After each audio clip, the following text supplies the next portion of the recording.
పెద్ద సినిమాలకు అవసరం ఉందో లేదో నాకు తెలియదు కానీ బాలయ్య లాంటి సినిమాలకి ఇలాంటి సినిమాలకి డెఫినెట్ మీడియా అవసరం ఉంది.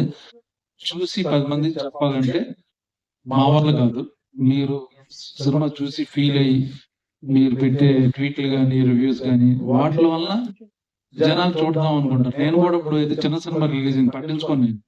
బట్ 4, 5 ట్వీట్లు చూసి అరే బాగుందని పెడుతుంటారు రివ్యూ సినిమా చూసి. అఫ్కోర్స్ నచ్చితే అది చూసి అరే సినిమా చూద్దాం చిన్న ఐడియా వస్తుంది.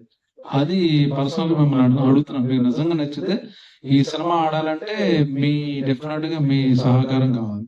ఇలాంటి సినిమాలు అది మీకు కొంచెం రెస్పాన్సిబిలిటీ ఫీల్ అయ్యి మాలాంటి సినిమాకి మంచి రేటింగ్లు కానీ మంచి వార్త పక్కనతో ఒక మాట దీనివల్ల ఇప్పుడు 5 ఇచ్చారా 4 ఇచ్చారా 3 ఇచ్చారా అది డజంట్ మ్యాటర్. బాగుంది ఆ సినిమా చూడడం ఒక మాట చాలు, అదే హెల్ప్ అవుతుంది. సార్ ఇందులో క్లైమాక్స్ వచ్చినప్పటికి సూసైడ్ అనేది ఉంటుందా అండి? దీని కంటిన్యూషన్ సీక్వెల్ ప్లాన్ చెప్పలేము సార్. అది డైరెక్టర్ గారు హాయ్ సార్, ఇలాంటి స్టోరీ రూట్స్ నుంచి వచ్చిన స్టోరీ అని రాస్తారు.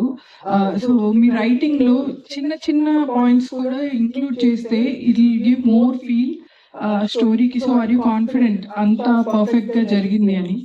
Sure madam. చిన్న ఎగ్జాంపుల్ చెప్తాను మేడం. ఇప్పుడు తెలంగాణలో బ్రేక్ఫాస్ట్ అంటే మామూలు ఇడ్లీ దోశలు ఏముండవు మేడం, జస్ట్ అన్నము కూర తింటారు. సో అంత మైన్యూట్ డీటెయిల్స్ కూడా వీటికి కేర్ ఆఫ్ మేడం. ఈ బాబుకి ఆ బాబుకి